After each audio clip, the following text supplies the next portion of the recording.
I'm John Kuhn, and this is Vidalia City School News, an inside look at the happenings of the Vidalia City School System. Today, we talk with new Vidalia head football coach, Rodney Garvin. Coach Garvin, first of all, thanks for joining us. It's a joy to have you back in Vidalia. You spent 11 years here with Coach Homskis and go to Metter and turn that program around. What was it that made you want to come back to Vidalia? Well, it's Vidalia. You know, what else is there to say? Special place in my heart. Both of our kids graduated from Vidalia High School, and when the opportunity came around, when I got called about it, me and my wife prayed about it and talked to our kids, and they were fired up. Both of the kids were fired up. My wife was fired up about it, and I really didn't have to think any more than 30 seconds about it. I mean, I probably should have prayed a little more, but I was excited when that opportunity presented itself, and just the people. It's the people, John. Vidalia has so much tradition, but tradition is people. And there's a lot of people here, and when I accepted the job, I can't tell you how many people from here, this community, reached out to me. And I did something that I never do. I wrote down everybody's name that I got a text or a phone call from for future reference, just thinking, and I tried to thank all of them. It's just a special place, John. You go 52-12 at Metter. First season, you go 6-4. Did not have a losing season. You win 4 region championships. You go to the semifinals twice, quarterfinals twice. Before that, they'd only had 2 winning seasons and hadn't been to the playoffs or won a region championship in 14 years. How'd you turn it around so quick? Well, you got to have players, obviously. You got to have players, and there was a tremendous hunger in the younger kids there in Metter to win. Superintendent wanted us to win. Dr. Longrear was good to me while I was there, and when the administration wants to win, you got a chance to win. Doesn't mean you're going to, but it really helps when they will do things to help you be successful. And we just got in there and rolled our sleeves up and went to work. It was the same coaching staff that had been there. They bought into what I wanted to get done as a group, and the kids just went to work. Just what we're doing right here, the same template. It's down in that room. It's in the weight room right now. That's all we can do. So we're working like crazy in there to build that culture in the weight room. I had a couple of seniors on that team when I got there that, I was told, if they don't play, you won't win a game. We will go 0-10 this season if these 2 kids don't play. And they chose not to do what we wanted to do, and they didn't play.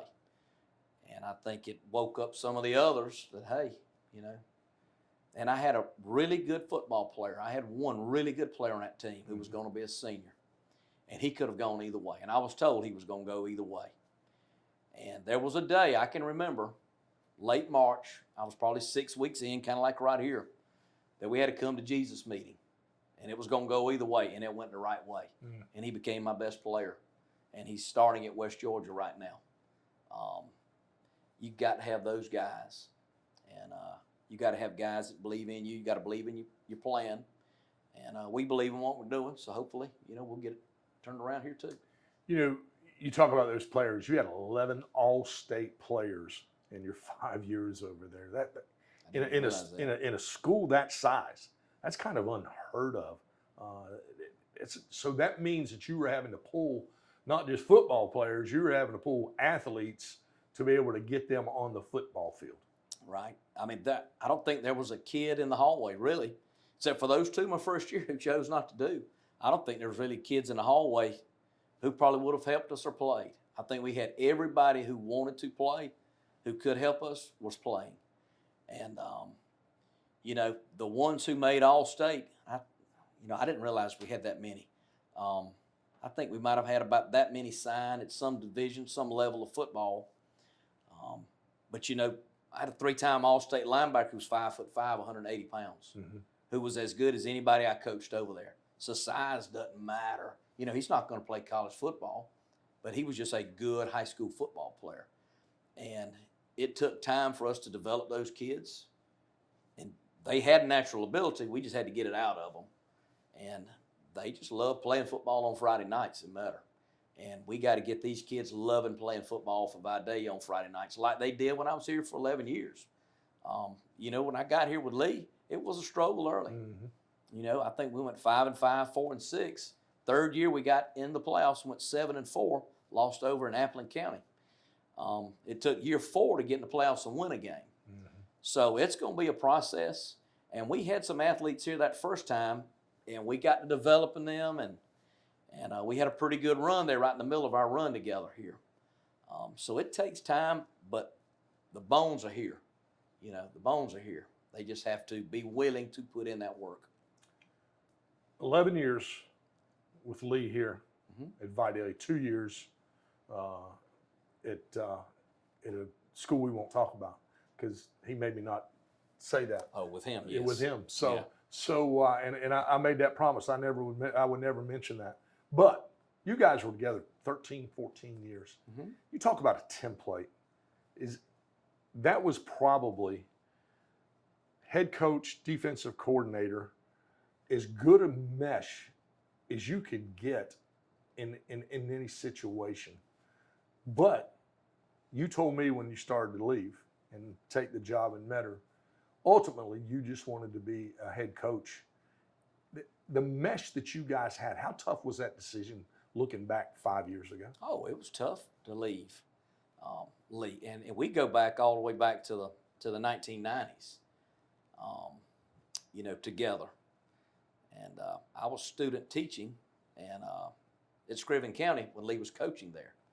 While I was student teaching at Scriven, I was community coaching at Jenkins County after work every day. Well, Jenkins County gets knocked out game 10, you know, and Scriven was in the playoffs, so I went and asked Chuck Conley, do you mind if I come over and help y'all finish the season? Yeah. And he let me. And I don't know, Lee saw something in me, I guess, in that 1 week because they got beat by Pierce in the first round. And they blamed it all on me for being there. But I guess he saw something which made him give me a phone call, you know, 4 years later, 5 years later. But, you know, we see football the same way, I think.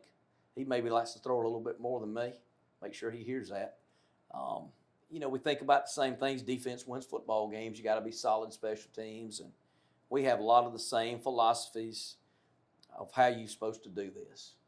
And, you know, we both work for a common guy in Coach Luther Welch, who I think the world of and Lee does as well. And, you know, what we do in the weight room is kind of meshed after Coach Welch and Coach Busby. So I've taken what I feel like is the good from the people I've been around and spent time with and tried to utilize that. I'm not trying to reinvent anything. You know, I'm not inventing anything, but I try to take all the good that I can and just kind of build. And yeah, it was very difficult leaving Lee, but my kids were out of school. They graduated and gone from here, and I wasn't getting any younger. And I said, you know, I want to, and Lee was like, that's a bad job, Coach, you know. I said, well, they're all bad. Only ones that come open are the bad jobs. And I said, but I got to make it a good job because this may be my only opportunity to be a head coach. Mm-hmm. So I want to do it as well as I can. And I have that same mindset coming here. You know, this is probably going to be my last head coaching job. You know, how do I want to be remembered as a head football coach? Mm-hmm. You know, so that motivates me to try to do things exactly right here, finishing up my career. You talked about defense. It's always been your forte. Your season's over at Metter. Your defense average giving up just under 12 points a game through all those seasons. Your defense here in Vidalia, even those lean years when we didn't have the players, if you will, mm-hmm. didn't give up but just about 15 per season. Right. That's pretty good. I mean, those rankings are in the state up in the upper level. What makes your defenses as good as they are? Well, it's not just me. I mean, it's the other guys who are coaching on that side of the ball. And, you know, again, it goes back to players. It's always players. You've got to have players if you're going to be any good. And you got to have good people. And I like the schemes that we run. You know, I believe in what we do. And I think when you believe in what you're doing, the people around you, the kids, the coaches, they're going to believe in it too. Mm. And when they believe in what we got going on, then we can get it rolling. And you know, it's a lot of experience. You know, you have a lot of experience, and you know, you just try to work your butt off to be prepared. That's the thing that I want us to be known for, is being prepared. They're not going to fool us with anything on Friday night. And John, we just try to play hard and physical football. Since you've been back these 6-7 weeks, what's most excited you? What's got you really fired up? Well, there are, like I said, there are bones here that we can build on. There's some athletes here. There's a lot of speed here, a lot of quickness here. Okay, the kids work in the weight room. It took them about a week or two to take back to what we were doing, and I haven't heard any complaining. Now, if they are, they're not doing it around me, and they're seeing results. We're seeing results in the weight room, and they're excited about football. They are. They want to win. We got enough kids that are hungry to win, and I've enjoyed getting to know the coaches here. You know, I didn't know Travis Blewett before I got here, and Coach Blewett's in the weight room with me in the morning for 2 blocks, and I've enjoyed being with Travis. I've enjoyed being with Brett Engel 2 blocks a day. I mean, that's the things that I enjoy, building those relationships with those men. We're going to be spending time with these kids, and just getting to know these kids. We got some really good kids here. I mean, we do. Always have, and they're still here. Are there things that we have to work on with them? Absolutely. But I think the foundation right here, as we try to get it going, I think is solid. You talk about those coaches. Vide has always been known to have a solid coaching staff. I can't think but 1 or 2 may have come and gone in your tenure when you were first here, and always has head coaching experience in that in that crop or in that cage. You mentioned Coach Engel, and of course Coach Cravey back when Coach Jay when he was here, and Coach McBride when he was here. How big is that for a head coach to have that head coaching experience in your assistants? Well, I don't know if Lee realized really what he had. Maybe he did, but you know, you had Jeff Bowen, who'd been a head football coach. You know, Jay Cravey had been a head football coach. James Ferrier was a head football coach at DEA at one time. You know, I think there was 4 or 5 guys on the staff at one time, McBride, who had all had head coaching experience. So they know. They've been in your shoes. They've been in your seat. They know what you're dealing with. They can try to put fires out behind the scenes that you don't know and they can deal with. They also offer great advice on situations, and that's what I got with Britt right now. Me and Britt sit down and eat lunch together every day, and we just talk about scenarios. We talk about situations. We just developing that relationship, and I'm bouncing ideas off of him. We haven't taught scheme a lot just because it's not time to talk scheme yet. We're just talking more people. And you know, the coaching staff, the great thing about it is, and it's still not intact, I don't know exactly who we're going to have in here yet, but you know, Chris Hamilton's going to be one of my offensive line coaches, and Chris played. He lifted in the same weight program when I was downstairs. You know, Prentice Hunt and Dermot Simmons, 2 community coaches, were in that same room downstairs. I coached them. All 3 of those guys are on my staff. You know, they're all in Vidalia. You know, I've known Steve Fulham and Bobby Blunt for X amount of years. I mean, for a long time. Bobby's a Vidalia blue and blue guy, you know, just true guy. And, you know, Jazz Sneed, him and Coach Engel are super tight. And I'll get to know Jazz over time. You know, he's not in the school system, but, you know, we're going to be working together. But just having those guys that you believe in, you know, they got your back, that is just, you know, you can't replace that. Loyalty's got to be number 1 when it comes to the coaching staff. And, you know, that's the one thing that I talk to the guys about. Hey, if you got a disagreement with me, let's go behind closed doors and be grown men. Yeah. We can talk it out and fix it, but it can't leave these doors. And you got to trust that that's going to take place. And then when you do, you got a chance. Yeah. You know? You talk about it's not time to talk scheme yet. Spring's starting to get here. It's just right around the corner. Right. What's spring and summer look like for you going in? Okay. We're going to start spring ball on May 8th. We're going to go Monday through Thursday the first week, give them Friday off. And then the second week, we'll go Monday through Friday. We're not going to have a scrimmage against another team. We're just going to get out and practice for 9 days. That's what we're going to do. Just get out there, teach the fundamentals. I know we'll have kids in baseball, soccer, track. We won't have everybody, Mm-hmm. but we're going to get out and work for 9 days in spring, just work on us. Coach McNair, who's going to be coming over as my offensive coordinator, will be here for spring, and he's chomping at the bit to get here. And I wish he was here with me. You know, he wants to be here. So we're just going to teach, and then summer we'll start, I think, June 5, which is a Monday. We got a daggum dead week, Memorial Day week, where we have to get away from them for a little bit. But, you know, we're going to do that. We got a padded camp in Dublin we're going to go to in June. I've talked to Coach Kirsten at ECI, and we're going to do some things with them in the month of June, and probably with Coach Collins in July, and we may go back to another padded camp in July. So, you know, the one thing that's going to be different for me is in Metter, and that helped us get to be really good, is they didn't have anything else to do in the summer. You know, there was just a couple of kids played basketball, a couple played baseball, nobody did soccer, so they were, if I was open 7 days a week, they'd be there in Metter. Well, over here, we got kids going to this, that, wrestling camp, baseball camp. I mean, and I get it. You know, I get it. But it's going to be some adjusting for me because I remember the way it was back then, and I didn't like it then, and I'm sure I won't like it now. But we'll make do. And, you know, once we get into July and we get them all here, you know, we got a fast July, 4 weeks, and we're playing ECI on a Friday night. Then we're open. Then we're going to South Effingham. So it's going to be quick. It's going to get here quick, and I know I won't feel like we're ready, but we're going to get them ready. That's our job. So we start to wind this down. What's the one thing that you want to tell people that you may not have been able to contact yet or been able to see to get them back in the stands and ready to go on a Friday night? Well, where else would you rather be on a Friday night than a Vide football game, home or away?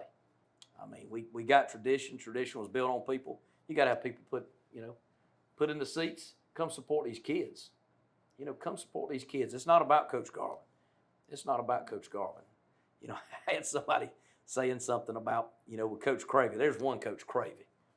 And I'm not trying to be Coach Cravey. I'm not trying to be Lee Humphus. I'm going to be the best Rodney Garvin that I can be. And I want the fans to know that I'm going to treat the kids right.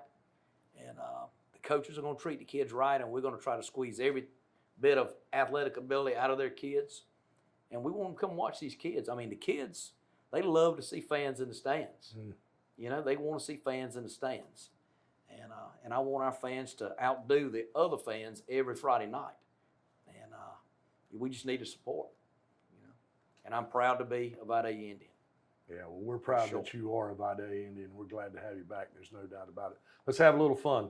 Do a little David Ferry rapid fire. All right. You ready? I'm ready. All right. Coke or Pepsi? Coke. Beach or mountains? Beach. Really? Really. 8 days a week. I hear you. I got scars to prove the mountains I don't like. It's another story. It's another story for another day. College or pro sports? Oh, college. Here's one for you. Your favorite book? Favorite book, the Bible. Yeah, I knew you were going to answer that. And the second favorite book is Good to Great. That's a good one. That's a good one. Grits or hash browns? Grits. Favorite TV show? Favorite TV show of all time? I will probably say Andy Griffith Show. Favorite movie? Cinderella Man. Favorite food? Steak. I hear you. If you weren't playing or if you weren't coaching football, you would be?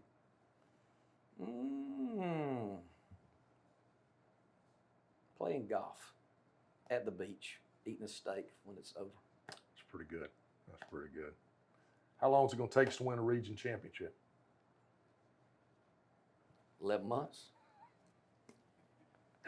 I appreciate you, man. Glad to have you Thank back. you. And we look forward to great things. Thank you, my friend.